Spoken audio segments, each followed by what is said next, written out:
Shalom Elohim, Bapak Ibu dan teman-teman yang terkasih dalam Tuhan Yesus Kristus. Puji Tuhan, kita berjumpa kembali dalam program kesaksian iman yang luar biasa ini. Saya berdoa Bapak Ibu dan teman-teman semua sehat ya, dalam perlindungan Tuhan yang sempurna, dan apapun yang dikerjakan dibuat Tuhan berhasil.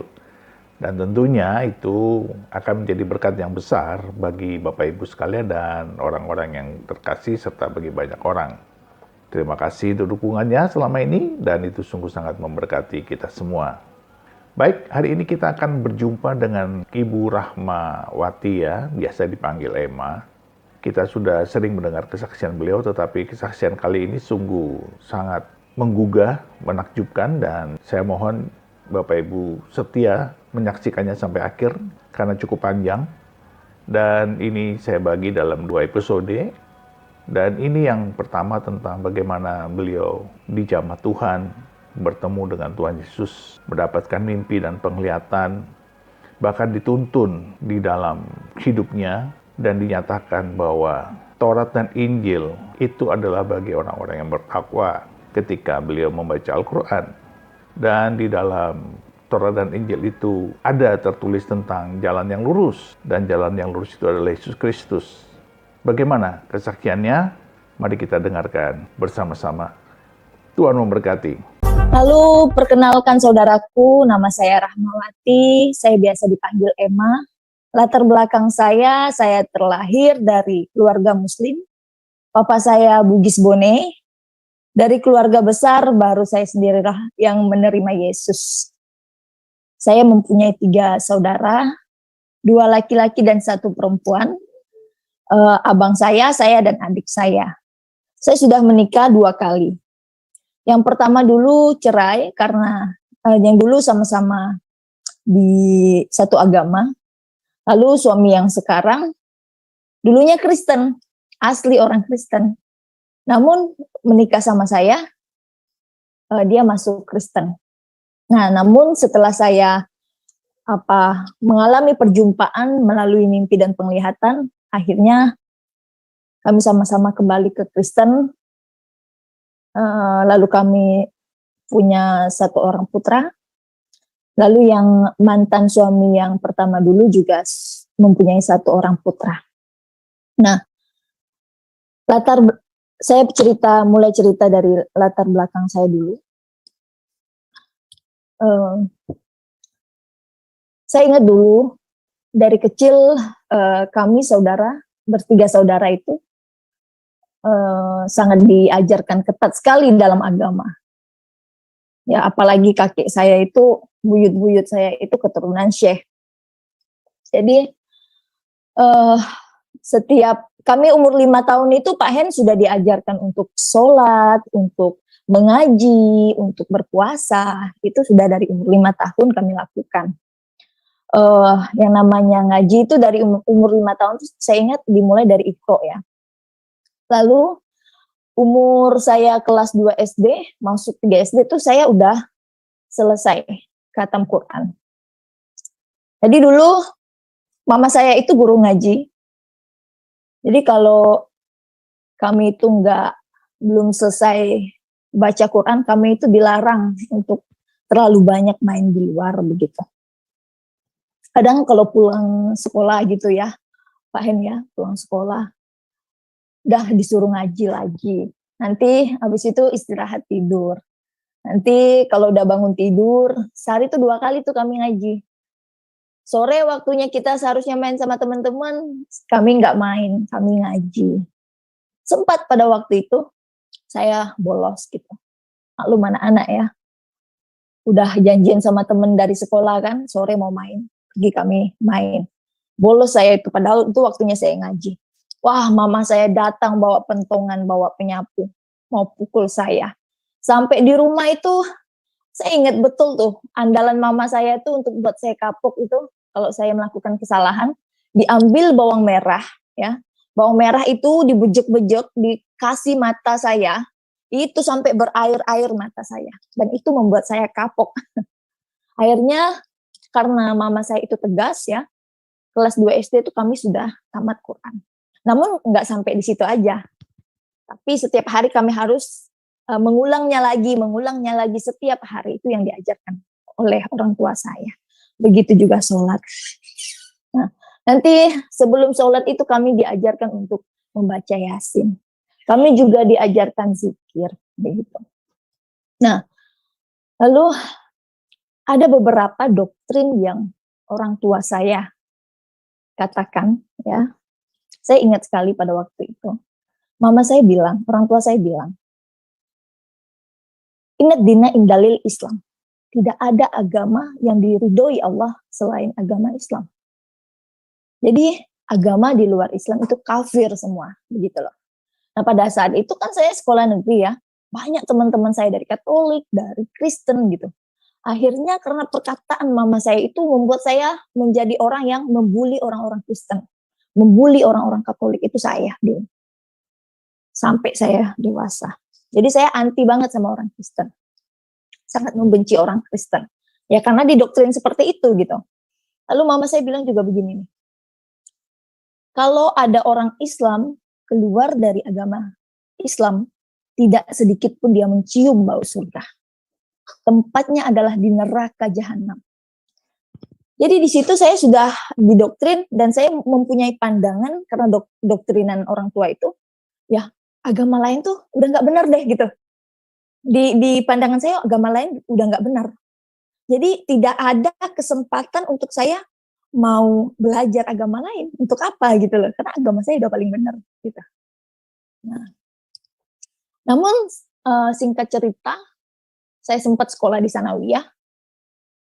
Sanawiyah itu kita belajar tentang Islam semua ya.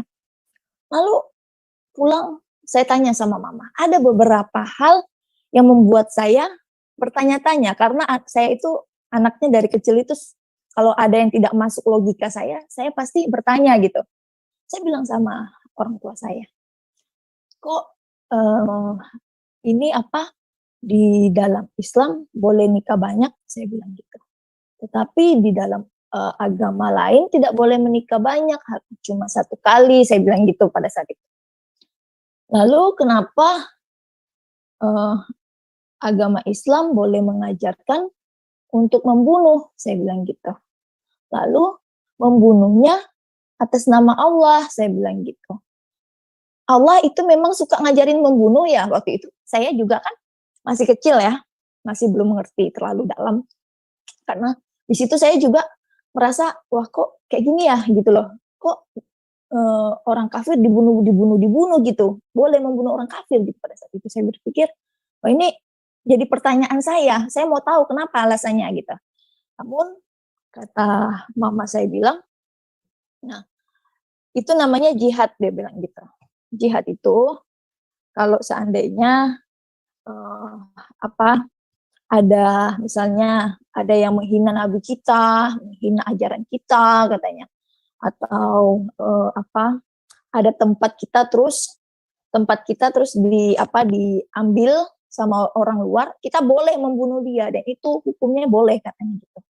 Udah deh masalah menikah mah saya bilang kan Allah itu kan mengatakan perempuan dan laki-laki derajatnya sama mah. Kenapa wanita tidak boleh, laki-laki boleh? Kalau saya nanti dewasa jadi takut menikah, saya bilang. Karena laki-laki boleh menikah 4. Jadi saya sudah menjadi sudah di pikiran saya, suami saya kan boleh, di ajaran saya kan boleh menikah 4 kali gitu. Berarti saya ini menjadi korban mandu gitu. Saya nggak bisa gitu loh. Saya bilang, emang mama saya tanya sama mama, memang mama bisa ya mah? Saya bilang gitu. Mama terima. Terus mama saya diam, bingung dia jawabnya pada saat itu. Mama saya bilang, ya udah deh, jangan banyak tanya katanya gitu. Iman itu tuh katanya ini memang sudah ajaran baginda Rasulullah. Jangan banyak tanya katanya, diimani saja katanya. Ya udahlah, saya pada saat itu saya karena dibilang seperti itu, ya udahlah, saya sampai di situ saja pertanyaannya. Nah, lalu saya belajar lagi tuh. Saya ingat saya belajar lagi cari di internet. Pada saat itu ada buku-buku juga tentang sejarah-sejarah gitu lah, sejarah-sejarah. Nah, mama saya tadi kan bilang bahwa kalau jihad itu kan kalau ada orang di luar agama Islam terus mengambil tempat agama Islam, itu boleh dibunuh. Namun setelah saya mempelajari sejarah, kok banyak umat Islam yang merebut tempat orang gitu. Nah, di situ saya bertanya-tanya juga, tapi ya sudahlah, karena saya juga sudah terdoktrin itu perkataan mama saya yang mengatakan bahwa inna dina indalil Islam itu. Ya udah, saya sampai di situ aja gitu. Nah, lalu singkat cerita, setelah saya dewasa, saya bertemu sama suami yang pertama itu. Sama-sama kami satu iman. Kami hampir 5 tahun kami tunangan, lalu kami menikah, seolah kayak ta'aruf gitu ya. Kami menikah lalu 2 tahun, hampir 2 tahun kami menikah, cerai. Pada saat itu anak kami itu masih kecil, masih umur ya 1 tahun lebih gitu. Saya tidak menceritakan detail ya bagaimana kami bisa cerai. Saya tidak mau mengatakan itu di publik. Nah, setelah kami cerai, saya katakan sama mantan suami, saya nggak perlu harta gono gini. Cuma satu yang saya minta, anak ini tolong hak asuhnya di tangan saya. Akhirnya dia setuju. Lalu kita buat kesepakatan. Saya bilang, kalau anak ini nanti sekolah, terus dia libur, kamu boleh ambil dia. Nah, setelah itu, setelah kami berpisah, pada saat itu saya cukup berat, terpuruk sekali. Akhirnya dalam kekacauan pikiran saya bertemu dengan teman-teman yang rusak. Teman-teman yang hidup dalam kegelapan. Akhirnya saya sempat ikut-ikutan. Saya ingat sekali, itu pertama kali saya lakukan. Hidup dalam merusak bait Allah. Padahal waktu saya gadis, saya tidak pernah bergaul yang aneh-aneh, nggak pernah. Karena pada saat itu saya lagi kacau, bertemu dengan orang-orang yang tidak tepat, akhirnya saya ikut-ikutan. Namun walaupun di luar saya mengikuti pergaulan yang tidak baik itu, sampai di rumah saya tetap sholat, terus waktunya sholat saya tetap sholat gitu di masjid. Saya tetap mengaji juga. Lalu saya ngomong sama Allah saya curhat sama Allah, saya kenapa ya kayak gini, saya nggak pengen kayak gini gitu loh. Karena memang saya dari kecil itu sangat didoktrin orang tua itu tentang masalah siksa kubur, masalah tentang mengerikan gitu loh, tentang di akhirat itu mengerikan sekali gitu loh, tentang jembatan Shirathul Mustaqim gitu ya, di bawahnya itu lautan api, satu helai rambut ya, banyak sekali hal-hal yang mengerikan. Jadi saya tuh kalau berbuat dosa itu saya takut masuk neraka gitu loh. Nah pada saat itu saya ngomong, kenapa ya saya seperti ini, banyak sekali orang-orang yang menyakiti saya. Saya kembali mundur lagi sedikit ke belakang. Saya tidak menceritakan detail, tetapi saya ceritakan sedikit. Jadi dulu waktu saya SMP, ya, orang tua saya itu saya sempat merasakan broken home. Sempat saya juga lari dari rumah, tinggal di tempat tante karena saya nggak tahan di rumah. Saya pengen merasakan bahwa orang tua akur gitu. Nah, pada saat itu papa saya itu sempat kayak mabuk gitu, kayak berjudi gitu.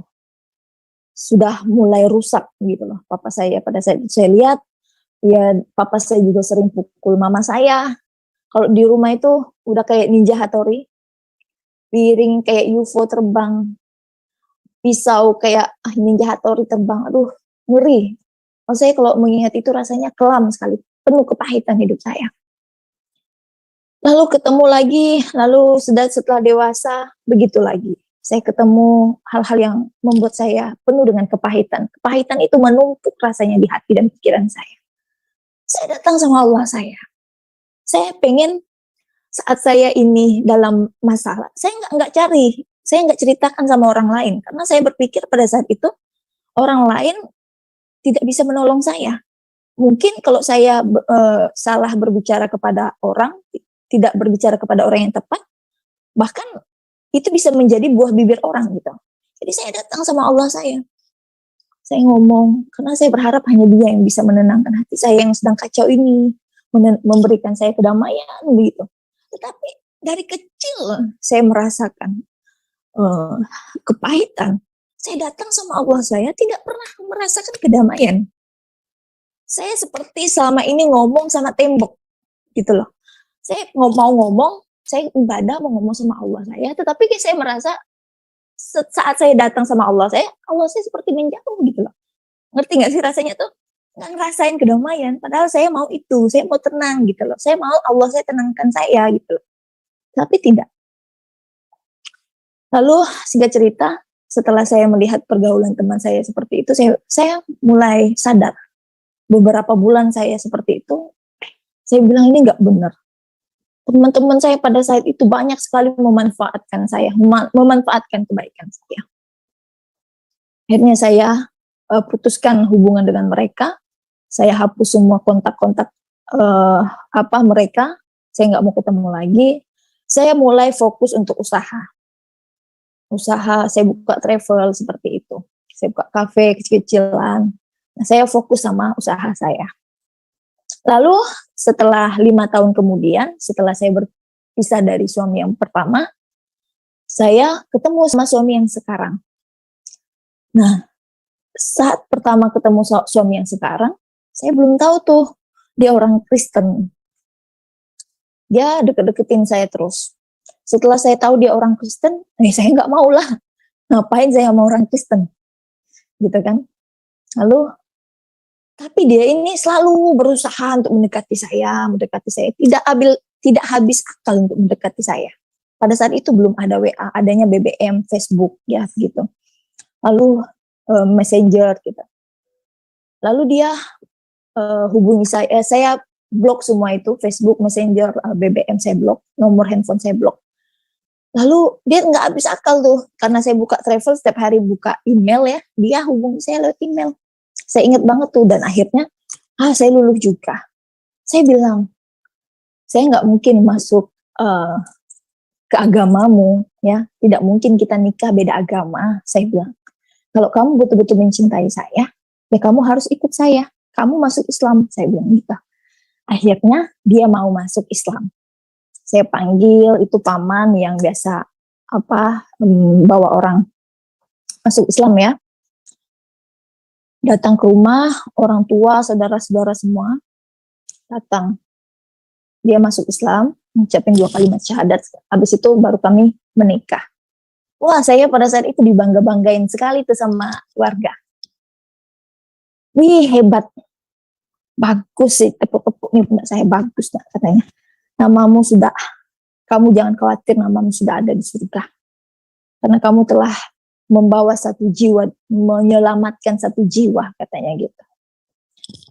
Lalu, apa yang terjadi setelah kami menikah? Kami dikaruniai 1 orang putra. Nah, mulai tuh, saya melihat suami yang sekarang itu, dulu, tetap pergi ke gereja, sempat tuh ketahuan pergi ke gereja. Saya mau ngajarin untuk mengaji, saya mau ajarin untuk sholat, untuk zikir, dia nggak mau. Lah, saya bilang, ini kayaknya dia formalitas aja gitu loh menikahin saya. Wah, saya mulai marah sekali saya. Saya ngomong lagi sama Allah saya nangis sekali sama Allah saya. Saya bilang, ya Allah, saya sudah bawa suami saya ini untuk mengikuti Engkau. Kenapa sih Engkau tidak kunci hatinya? Kan Engkau yang menciptakan dia. Kenapa Engkau nggak kunci hatinya? Sekarang saya harus diperhadapkan seperti ini lagi. Hidup saya kacau lagi. Kenapa? Karena kalau saya dalam hubungan rumah tangga, suami tetap kembali kepada iman kepercayaannya, saya tetap ke iman kepercayaan saya, dan kami beda agama, hukumnya haram. Kalau hukumnya haram, di tempat saya di neraka, saya berbuat dosa. Ya, berarti hubungan kami dalam keluarga, suami istri, itu haram. Ya, kalau haram jatuhnya dosa. Kalau saya dosa, tempat saya di neraka. Saya nggak mau. Saya nggak mau, ya Allah. Saya bilang, saya takut. Saya dilema pada saat itu. Saya akhirnya mau memutuskan bahwa kami harus berpisah. Rumah tangga kami semakin hari semakin panas. Saya bilang, ya Allah, saya harus bagaimana? Saya maunya kalau bisa satu kali seumur hidup sekali aja saya menikah. Tapi saya harus bertemu orang yang menyakiti saya nggak tahan, saya nggak mampu. Itu yang saya takutkan dari kecil. Lalu saya bertemu lagi orang yang sudah membuat saya nyaman, saya senang, saya cinta, tetapi beda agama. Nah, dari perbedaan agama ini saya juga nggak mampu. Saya berpikir, saya juga harus memikirkan anak, saya juga harus memikirkan agama saya, iman saya. Saya bingung sekali pada saat itu. Saya marah sama Allah saya. Kenapa? Dari kecil saya ingatkan Allah saya. Dari kecil saya tak pernah hidup bahagia, ya Allah. Kenapa kau ciptakan saya? Lebih baik tidak usah kau ciptakan saya. Saya tidak sanggup hidup seperti ini.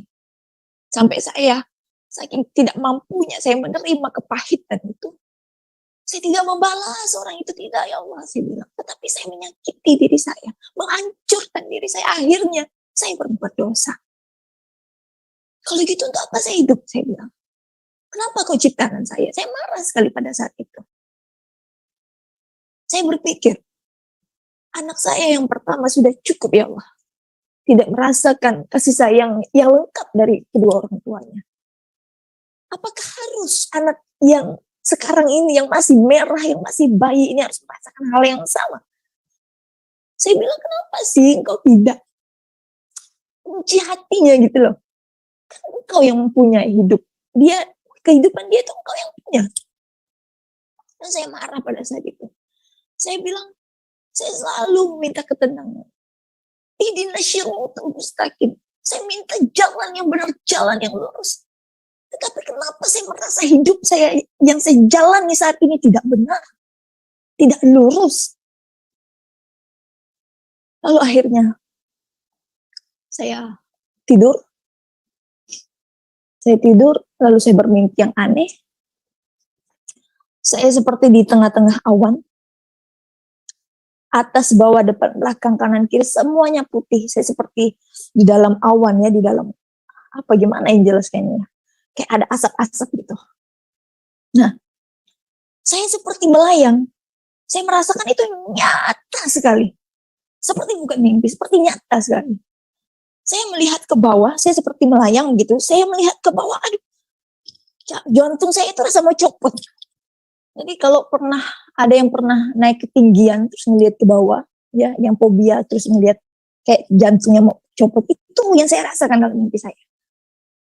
Lalu tiba-tiba ada gumpalan awan di depan saya bersama sinar yang terang dari jauh menghampiri saya. Lalu di belakang sinar itu ada suara berkata, jika engkau ingin selamat, percayalah engkau kepada siapa yang datang di hari akhir. Nah, di dalam iman kepercayaan saya dulu, yang datang di hari akhir itu Isa Al-Masih. Walaupun dipercayai dia yang datang di hari akhir, ya, saya diajarkan dia itu hanya nabi utusan. Lalu saya bangun, saya bilang, kok ini aneh sekali ya mimpinya ya gitu. Saya pikir ya udahlah, ini cuma mimpi ya, bunga tidur. Akhirnya kebesokan harinya saya masih dalam keadaan yang sama, ya. Di rumah tuh makin hari makin panas, saya sama di keluarga itu. Suami itu kadang ya kami di jalan, kadang di rumah putar lagu rohani, selalu saya matikan. Saya bilang jangan hidupkan lagu rohani, panas telinga saya dengarnya. Kami juga kadang tidur ya sama-sama ya, selalu kepanasan setiap malam. Padahal AC itu sudah nomor 16, sudah paling dingin. Tetapi kami merasakan panas gitu, badan saya itu terpanas gitu loh. Kayak orang habis makan daging banyak, makan daging kambing banyak, makan durian banyak, itu rasanya panas sekali. Kadang juga di rumah itu, suami itu, saya tahu juga dia agak gerah gitu ya. Kadang anak kan, waktu anak saya masih bayi kan, saya diajarkan sama mama saya, kalau anak masih bayi di ayunan, itu harus ada penangkal. Penangkal untuk supaya kuntilanak, iblis-iblis itu nggak mendatangi dia, nggak mengganggu dia. Itu dikasih gunting, dikasih penyapu, dikasih kaca segala macam. Itu masih saya percaya itu dulu. Lalu saya simpan juga rekaman ayat-ayat kursi, ayat Al-Falaq, An-Nas gitu, macam-macam surah-surah Al-Qur'an. Nah, suami saya tahu tuh dia panas tuh, ya. Dia langsung pergi keluar. Begitulah, kami sama-sama saling menentang gitu. Saya udah semakin gerah, semakin panas sama dia. Saya udah mulai pudar gitu sama dia. Udah mulai pudar rasa sayang saya. Karena saya begitu sayang sekali sama agama saya dulu gitu. Walaupun dalam hal itu ada banyak pertanyaan yang saya pertanyakan. Tapi ya dalam hidup saya percaya ada pencipta dan saya harus mencintai pencipta itu gitu. Nah, lalu saya datang lagi kepada Allah saya waktu saya sholat, ya. Habis saya sholat, saya zikir, saya datang sama Allah saya berdoa. Lalu saat saya berdoa begini, tiba-tiba saya mendapatkan penglihatan yang aneh, yang nggak pernah saya alami gitu loh selama hidup saya. Jadi saat saya berdoa, saya tutup mata, tiba-tiba saya mendapatkan penglihatan, saya seperti di dalam sinar yang terang, tidak seperti awan, tetapi seperti sinar yang terang. Saya tidak bisa melihat sekeliling saya karena ditutupi sinar yang terang. Lalu di depan saya seperti ada sosok terang, namun bukan seperti manusia, seperti roh gitu. Nah, lalu saya dipandangkan wajah.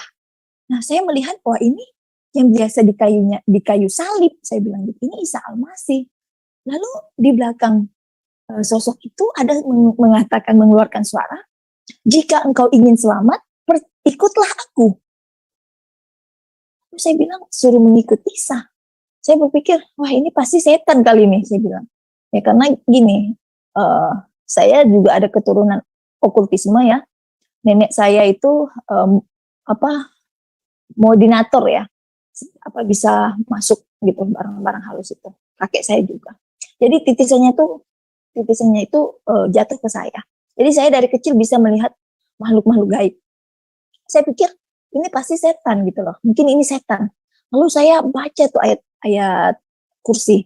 Allahu la ilaha illa huwal hayyul qayyum la ta'khudhuhu sinatun wa la nawm lahu ma fis samawati wa ma fil ardh.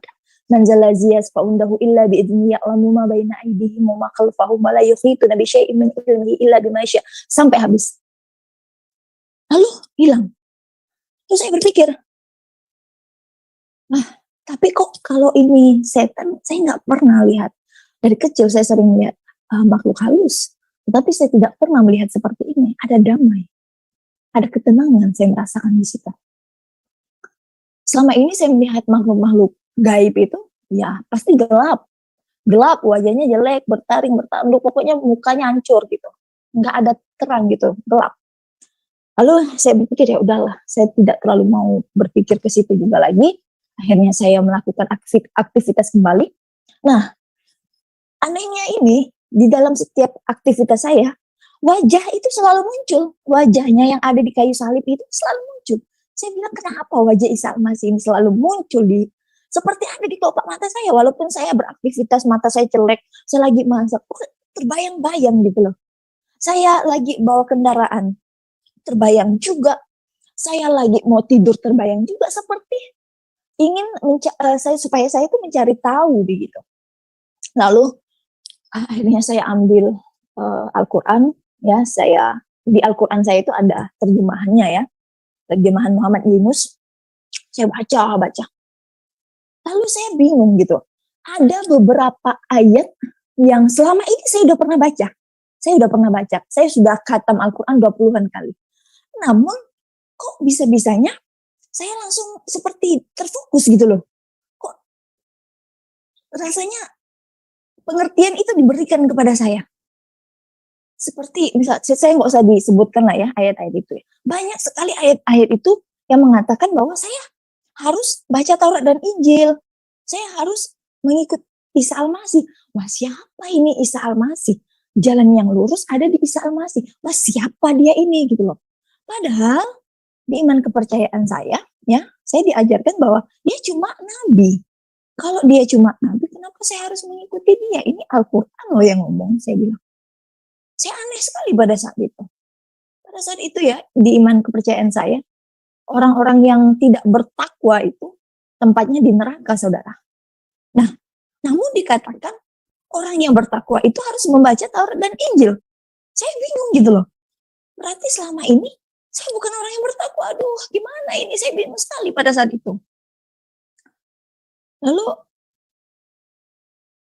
dikatakan jalan yang lurus itu ada di Taurat dan Injil. Selama ini saya selalu berdoa saat habis sholat, ya Allah ya Tuhanku, tunjukkan aku jalan yang benar dan lurus. Ternyata jalan yang lurus ada di Taurat dan Injil.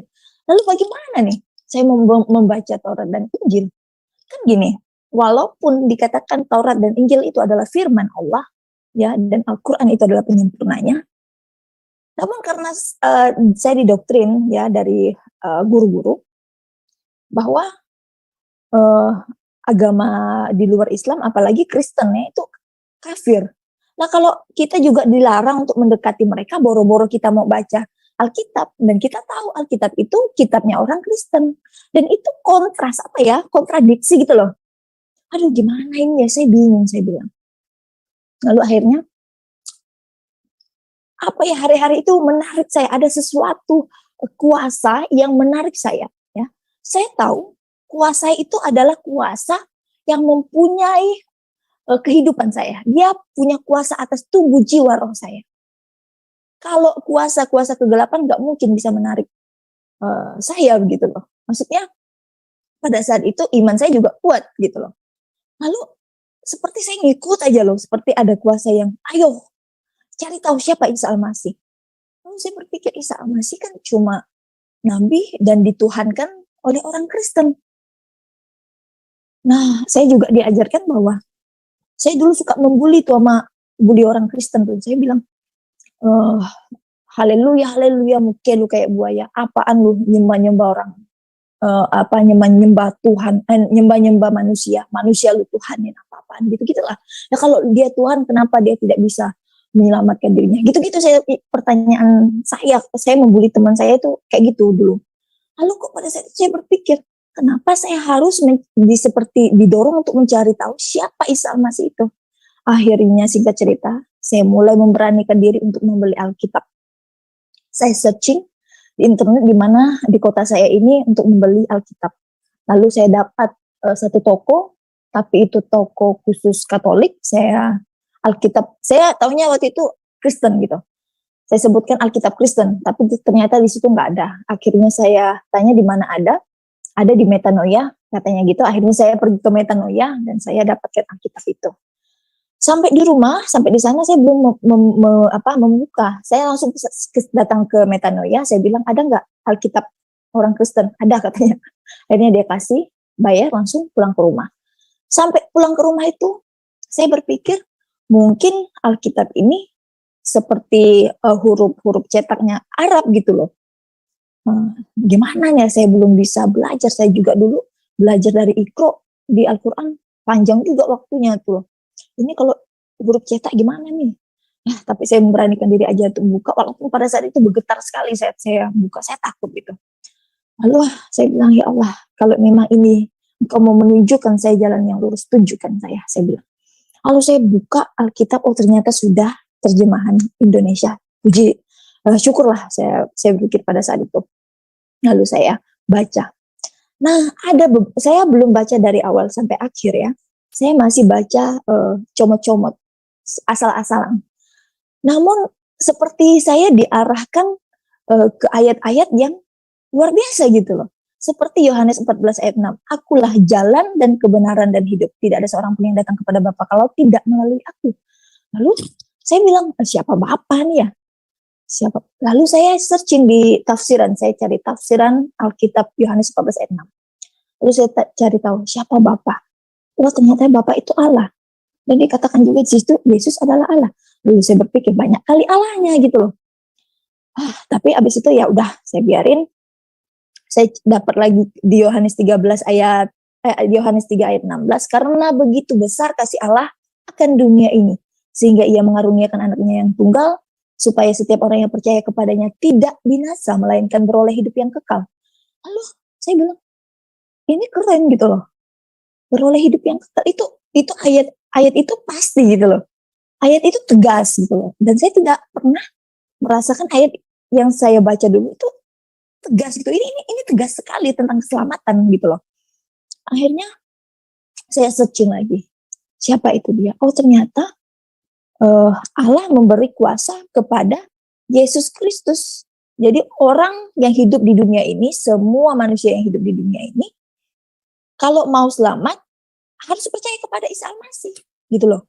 Saya bilang, ini kok nyambung ya dengan apa mimpi dan penglihatan saya. Akhirnya saya baca lagi, saya ingat banget itu di 1 Petrus 2 ayat 24.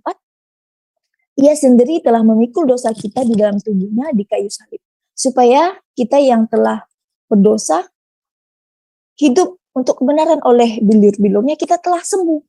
Saya bilang, bilur-bilur, karena bilur-bilur dia, orang yang percaya kepadanya sembuh. Wah, saya bilang, saya cari lagi nih tafsirannya.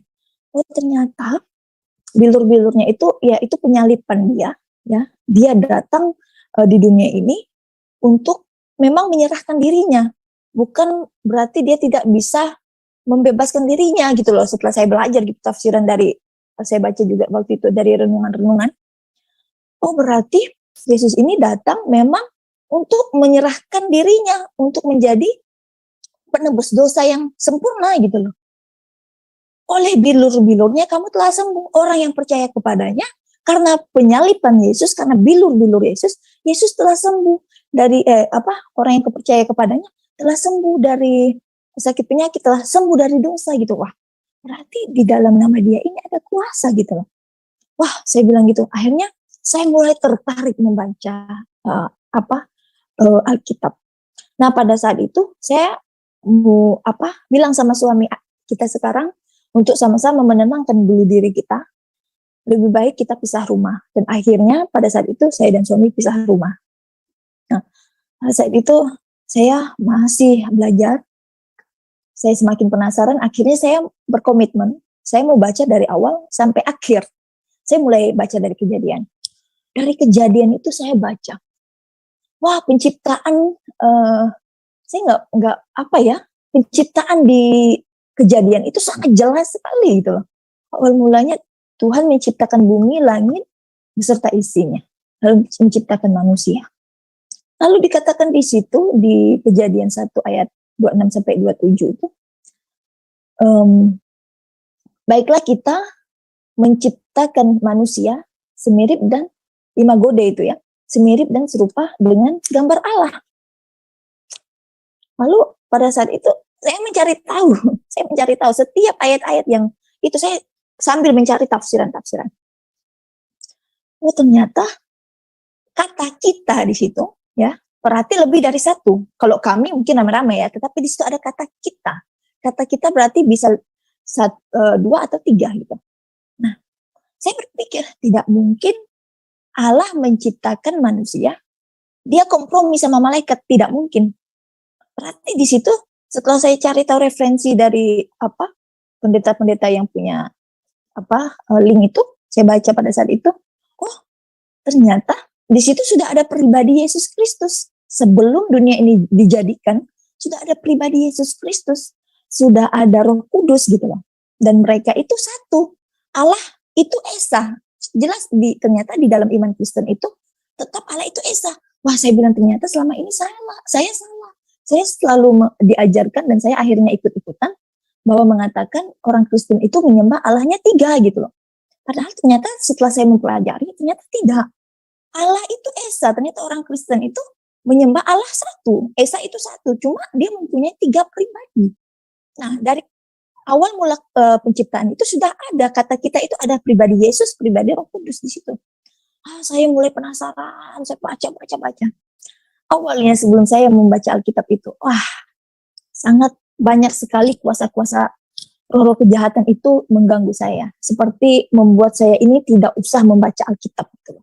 Tetapi ada juga seperti ada kuasa juga yang menarik saya lebih besar dari kuasa dunia ini, menarik saya untuk saya harus cari tahu kebenaran itu gitu loh. Nah, waktu saya baca Alkitab itu mata saya ngantuk, waduh, sekali udah ngantuk ya udah saya pergi ke tempat tidur sampai saya letakkan kepala saya di bantal, tidak juga mau tidur, akhirnya saya baca lagi berulang-ulang gitu. Nah, ada juga kejadian saat saya baca firman Tuhan itu, saya dilihatkan bayangan yang jorok-jorok. Aduh, saya bilang kok kayak gini. Lalu saya ingat, wah ini pekerjaan iblis. Pada saat itu saya bilang, ya Allah, saya masih ini ya, masih dalam iman kepercayaan saya dulu. Ya Allah, saya bilang, tolong saya. Saya tahu ini pekerjaan iblis. Saya berdoa sama Allah saya minta kekuatan sama Allah saya. Lalu akhirnya setelah beberapa kali saya itu diganggu, akhirnya saya mulai kuat tuh. Sudah mulai kuat membaca firman Tuhan, sudah tidak diganggu lagi. Sebelum baca Alkitab saya berdoa gitu, minta supaya kuasa-kuasa iblis itu tidak mengganggu saya. Nah, yang anehnya ya, dulu saya membaca kitab, saya tidak pernah merasakan seperti itu. Gini nih, saat saya membaca misalnya di dalam Musa ya, waktu Musa membelah lautan, saya itu merasa seperti saya ada di situ gitu loh. Saya seperti roh saya itu di bawah kejadian itu, dan saya melihat itu orang-orang yang tidak sama orang-orang yang sekarang, wajahnya juga ya wajah-wajahnya orang-orang bukan di Indonesia gitu, pakai jubah-jubah gitu. Lalu saya melihat ada lautan, lalu Musa meletakkan tongkatnya membelah lautan itu. Saya seperti melihat itu nyata gitu loh. Saya seperti ada di situ. Dan itu saya bilang, ini dahsyat sekali, ini luar biasa. Saya nggak pernah merasakan seperti itu. Lalu seperti di Elia ya, pada saat itu Elia terangkat ke surga, dia terangkat dijemput oleh kereta api. Saya melihat, saya seperti ada di situ juga. Saya dilihat sebelah saya ada Elisa, ada sungai, lalu Elia naik ke atas sama kereta api, dan selendangnya Elia itu turun, dan Elisa mengambil selendang itu, dan saya juga menjamah selendang itu gitu. Dan itu luar biasa sekali. Saya bilang ini dahsyat sekali gitu. Ini luar biasa sekali.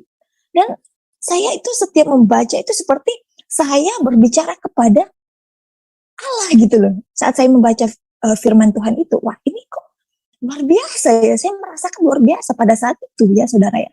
Saya tidak lagi memikirkan masalah saya fokus sama firman Tuhan itu. Nah, akhirnya saya mulai penasaran, saya mulai pergi ke gereja.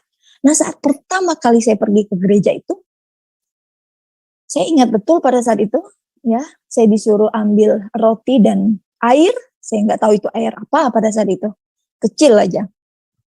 Lalu saya ke atas, ke balkon. Lalu saya duduk, saya lihat orang-orang satu-satu datang, mereka tutup mata gini. Saya pada saat itu berdoa masih begini, saudara.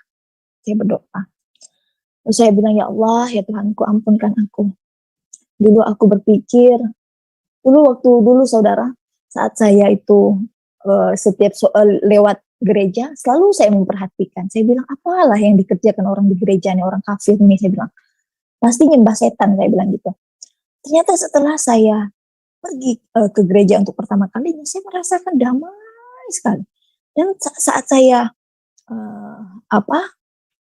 datang ke gereja itu, saya melihat ini lagi melihat bayangan Isa Al-Masih itu lagi, seperti duduk dan senyum kepada saya.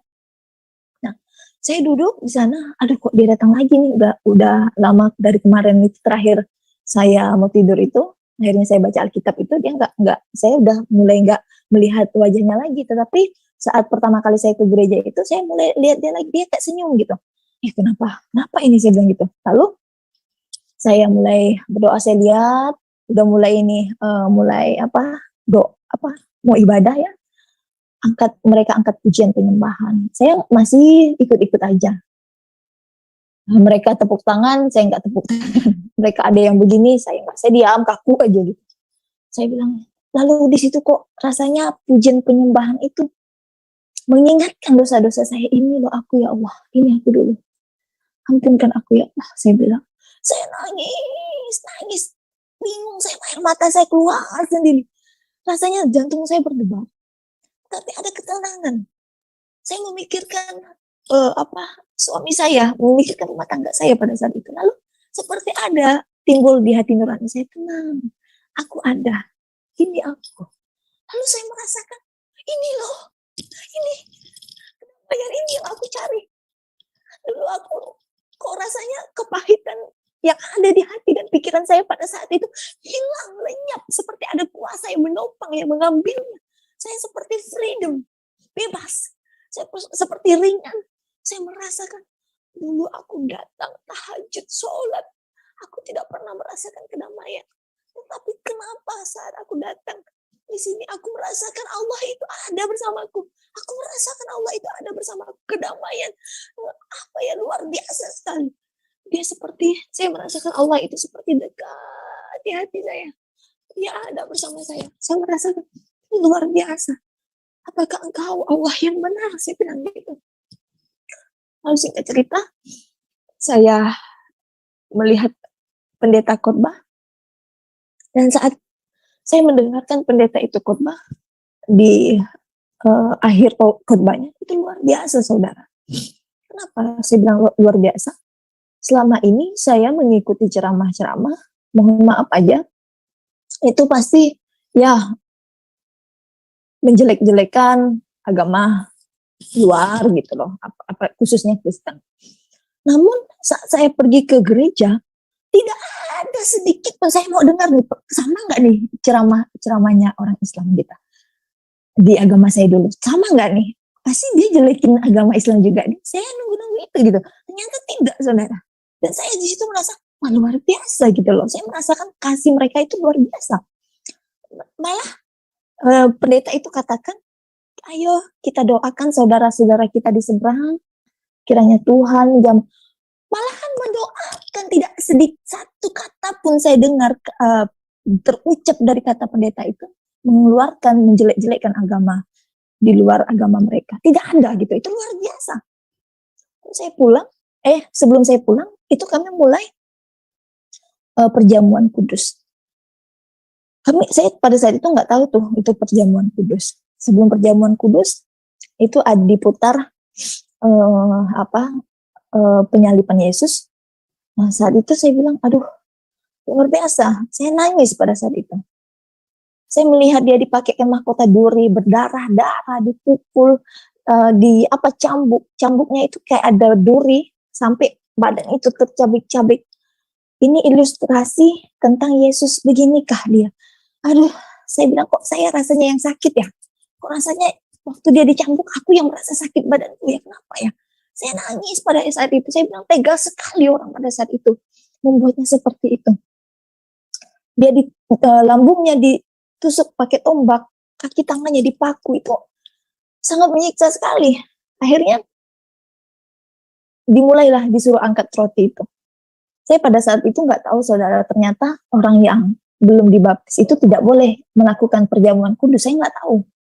Ya pada saat itu ikut saya, karena saya nggak tahu, saya ambil aja gitu, disuruh ambil. Akhirnya saya angkat roti, saya mulai kunang-kunang, perasaan saya udah nggak enak. Mulai roti itu masuk, wah udah mulai, saya udah kayak mau pingsan. Lalu setelah minum anggur yang melambangkan darah Yesus itu masuk ke leher saya merasakan panas, saya merasakan kayak ada anggur yang melambangkan darah Yesus itu seperti ada kuasa yang besar gitu loh.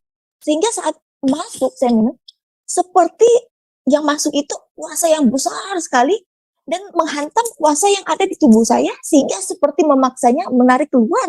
Akhirnya tubuh saya nggak mampu dan saya dinyatakan pingsan. Lalu saat saya dibangunkan sama volunteers gereja itu, lalu saya bilang, kok saya pingsan ya? Saya merasa pada saat itu ada kuasa yang besar sekali masuk di tubuh saya. Saya bilang, ini bukan roti biasa, ini bukan darah biasa, anggur biasa. Saya bilang, ini ada kuasa yang begitu luar biasa. Lalu akhirnya saya pulang, saya semakin rajin membaca Alkitab. Saya baca Alkitab bisa sampai 1:30 malam. Dan saat dari saya baca Alkitab itu 4 bulan saya sudah selesai membacakannya. Dan saya terus mengulang-ulangnya. Nah, sampai di rumah suami telepon dan minta supaya kami rujukan kembali ya, jangan pisah, dia bujuk-bujuk saya lah begitu. Nah, kami tidur malam, bangun besok paginya, lalu dia cerita begini. Nah, dulu waktu pertama semenjak kami sama-sama, sempat satu kali suami itu berbicara tentang Yesus. Namun saya langsung stopkan pembicaraannya, saya bilang lakum dinukum waliyadin, agamamu agamamu, agamaku agamaku, saya bilang gitu. Jadi jangan pernah sekali lagi kamu membicarakan tentang agamamu. Kalau sekali lagi kamu berbicara, kita cerai, saya bilang.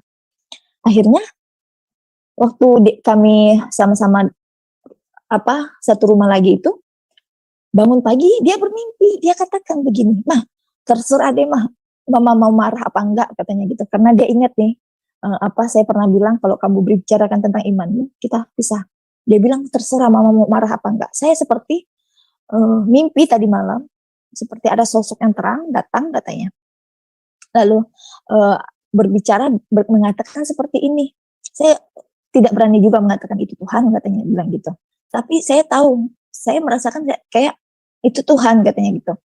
Lalu dia bilang begini, kabarkanlah berita keselamatan itu kepada orang yang ada di sampingmu. Lalu saya seperti kok keselamatan gitu, kok kayaknya connect dengan mimpi dan penglihatan saya. Akhirnya saya bilang, kamu bener gak nih ngomong gini, mimpi gini, coba deh kamu ambil Alkitab, saya bilang gitu, bersumpah. Saya tahu tuh suami saya kalau dia berbohong atau enggak, diperhadapkan dengan sumpah dia takut. Kalau dia berbohong, dia nggak berani tuh ambil Alkitab. Akhirnya dia mau angkat, akhirnya saya bilang enggak, saya mau ngetes aja. Lalu saya mulai bercerita. Selama ini saya nggak ada cerita sama dia, kalau saya itu sudah mendapatkan mimpi dan penglihatan dan sudah mulai membaca Alkitab, saya nggak ada cerita karena saya masih gengsi. Akhirnya pada saat itu saya ngomong, dia nangis, dia peluk saya. Kok rasanya pada saat itu, saat dia peluk saya itu kami seperti dipersatukan dengan luar biasa gitu, saya merasakan damai, tenang gitu loh. Saya nangis gitu.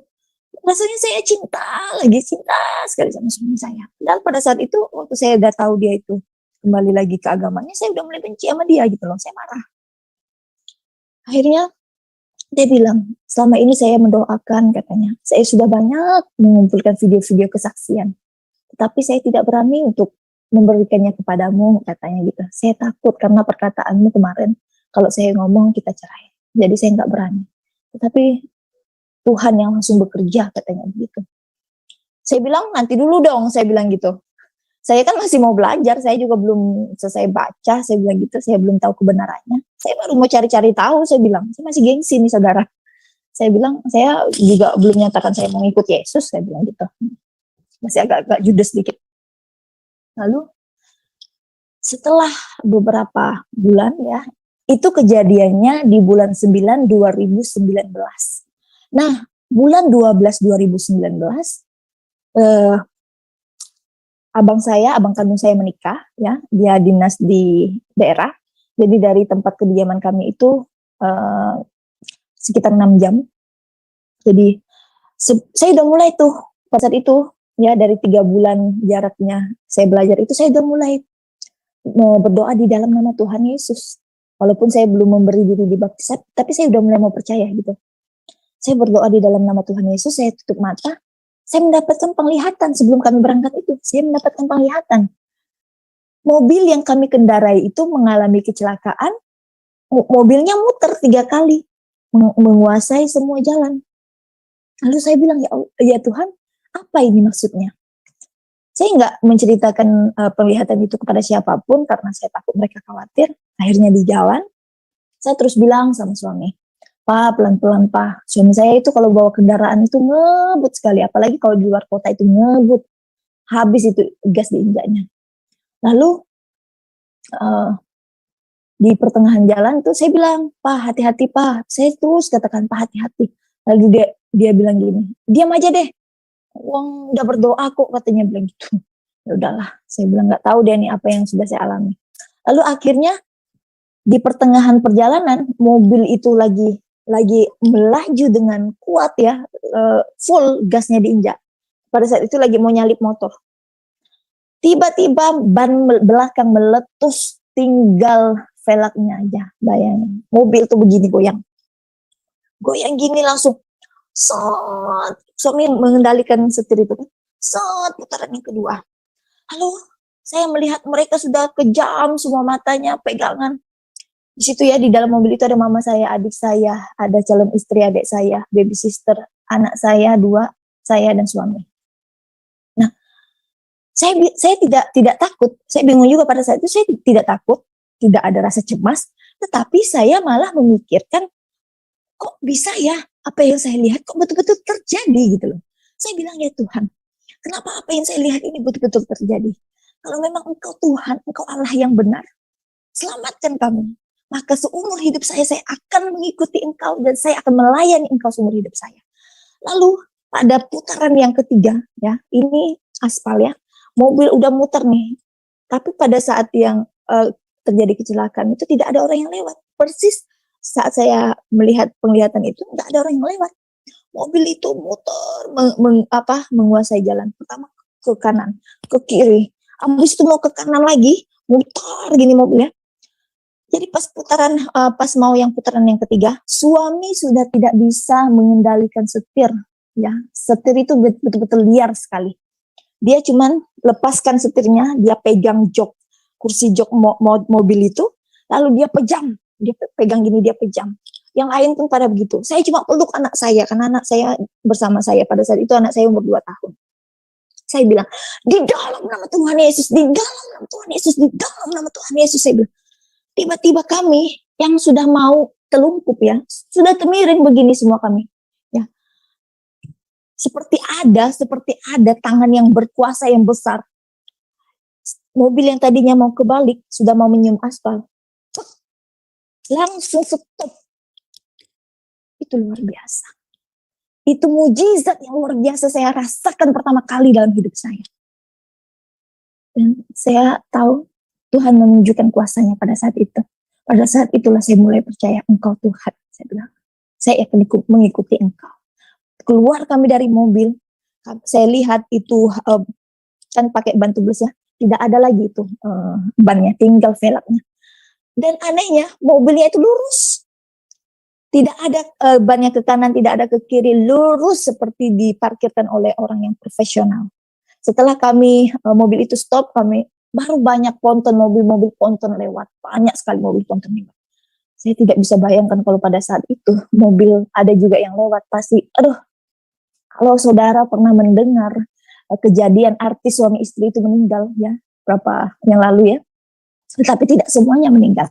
Kalau kejadian kami kemarin tidak ditolong Tuhan, kami semua mati, saudara. Kami mungkin sudah terlempar, tidak bisa saya bayangkan. Saya menangis, kami semua menangis pada saat itu. Kami semua bergemetar, semua keluar dari mobil. Lalu orang masyarakat datang, wah hebat, Bapak hebat katanya. Ini bukan kami yang hebat, tetapi Tuhan yang menyelamatkan kami. Setir sudah tidak dikendalikan lagi. Akhirnya singkat cerita saudara, pada saat itu saya berpikir begitu besar kasih Tuhan kepada saya, pada kami. Saya tidak bisa bayangkan kalau pada saat itu kami tidak diselamatkan, tentu kami meninggal dan tempat saya pasti di neraka. Tuhan masih mau menyelamatkan saya. Saya bersyukur sekali akan hal itu saudara. Akhirnya saya juga pada saat itu kalau kami terjadi kecelakaan, waduh, abang saya juga nggak jadi nikah pasti. Begitu baiknya Tuhan.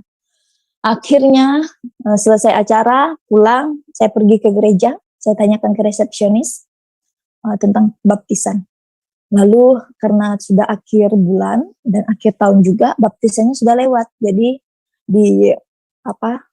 dinyatakan untuk baptisnya tahun depan.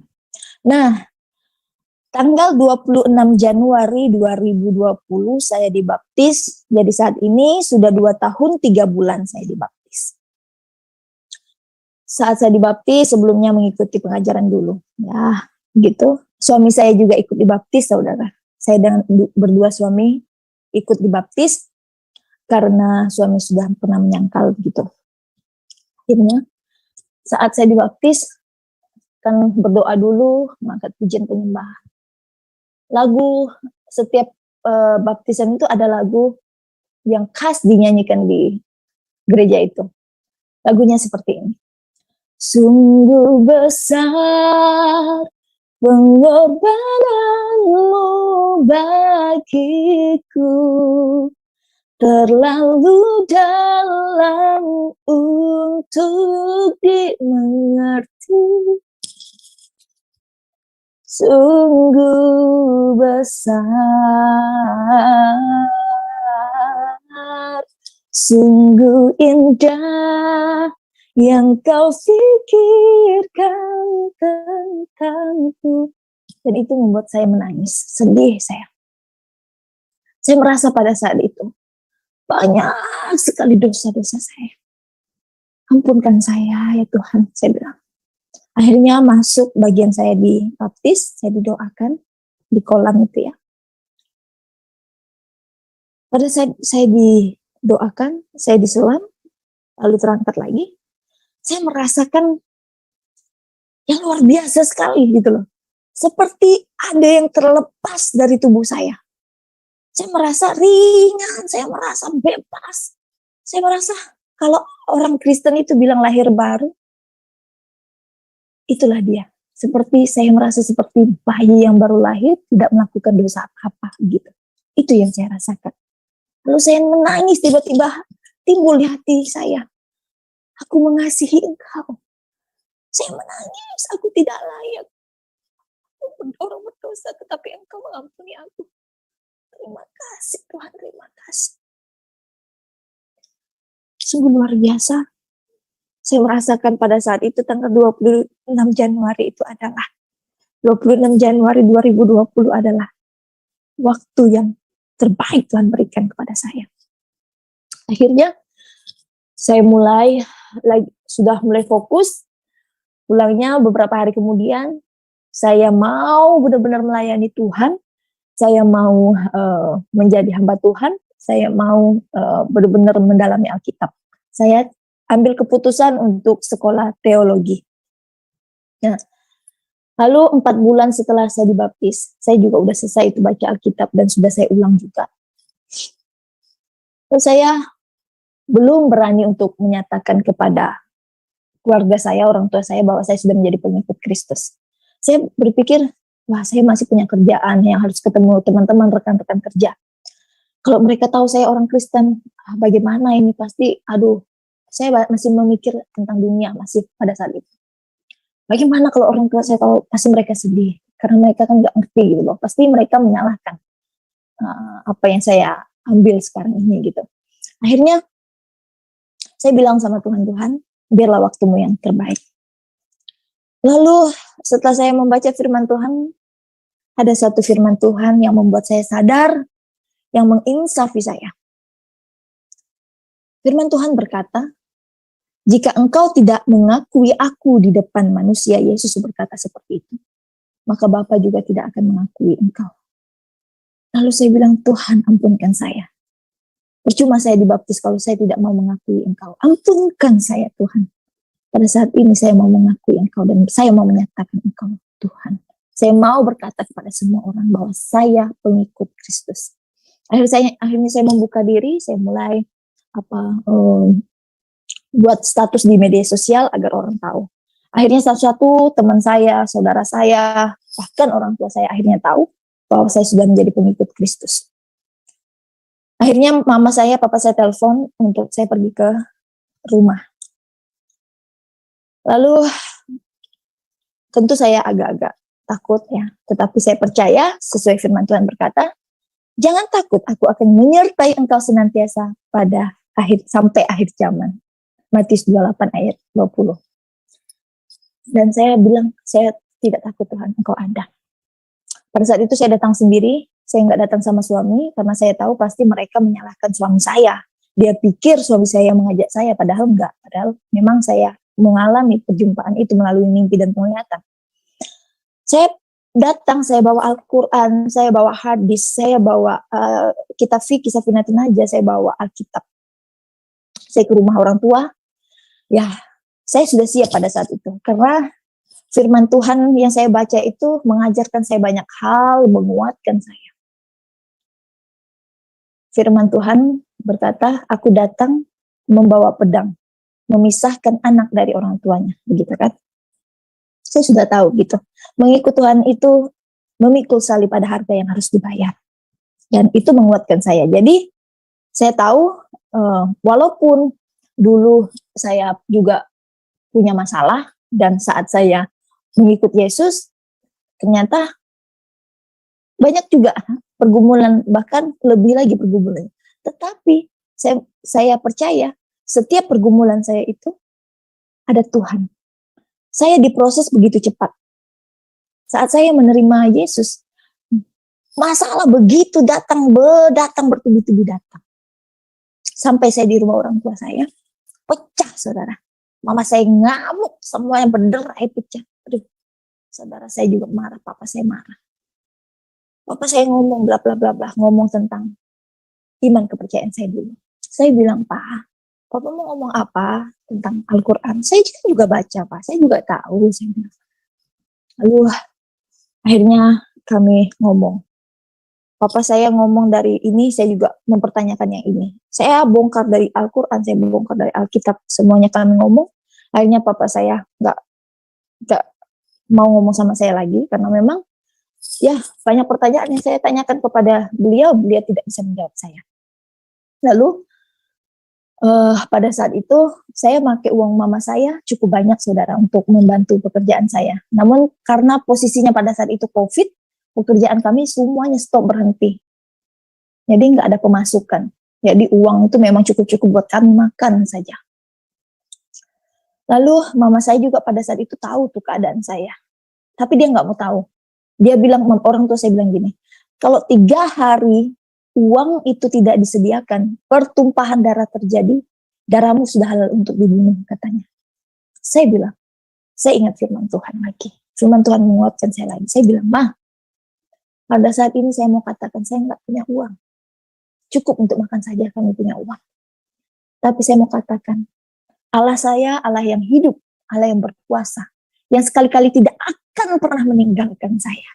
Tidak akan pernah mempermalukan anaknya yang berharap kepadanya.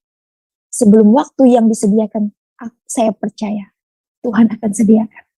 Mama, papa harus tahu. Kalau sebelum waktu itu, ternyata uangnya sudah ada. Mama harus tahu. Itulah Allah yang benar. Saya bilang begitu. Akhirnya saya pulang, saya tidak menangis di depan mereka. Sampai di rumah, saya kunci pintu, baru saya menangis di hadapan Allah. Pada saat itu tidak ada dasar untuk saya berharap, saudara. Tidak ada dasar untuk saya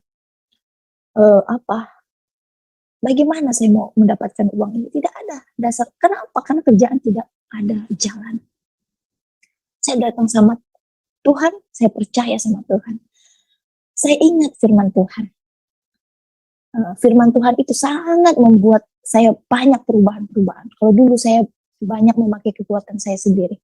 Seolah-olah apa yang saya lakukan itu semua pekerjaan saya. Padahal itu semuanya karena kasih karunia Tuhan.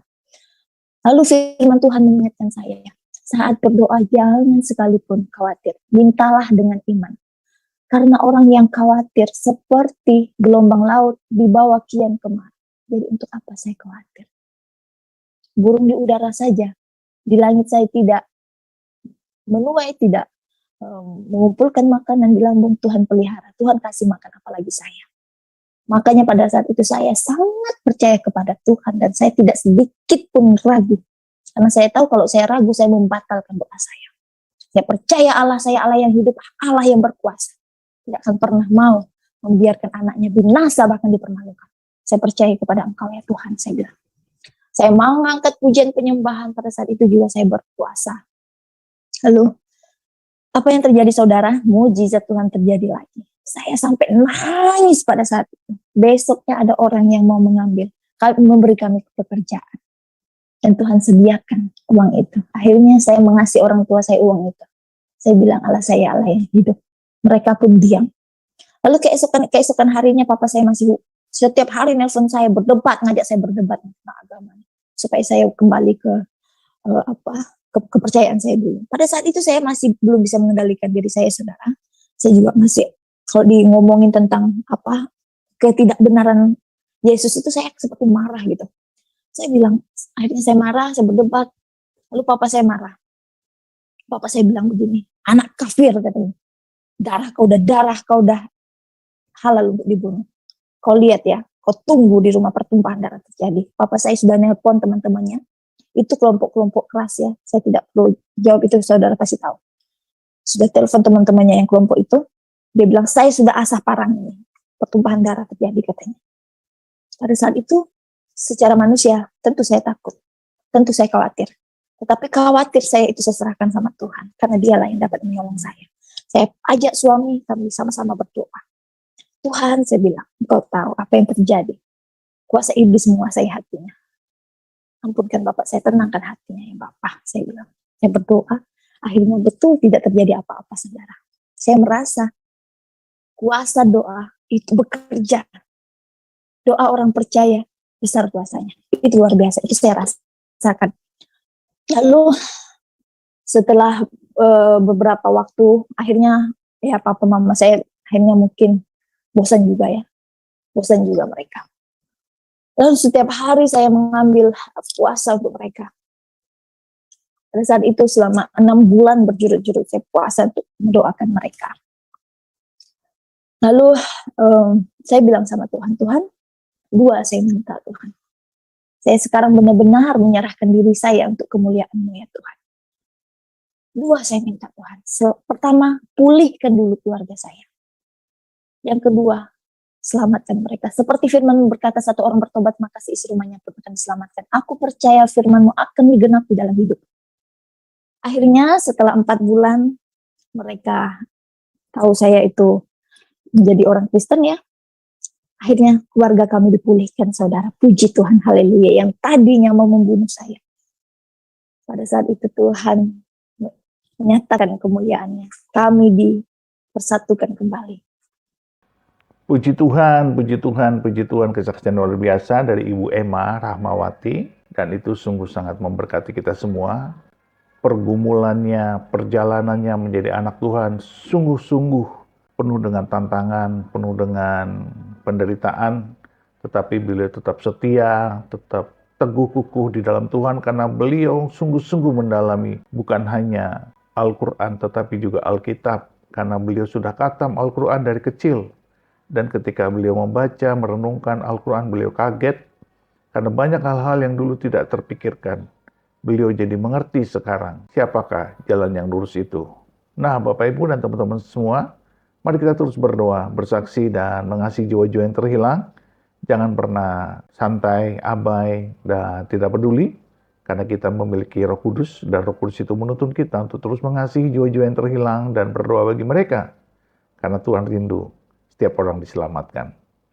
Tuhan memberkati kita semua di dalam nama Bapa dan Anak dan Roh Kudus, di dalam nama Tuhan Yesus Kristus. Haleluya, haleluya, haleluya. Amin, amin, amin, amin, amin, amin.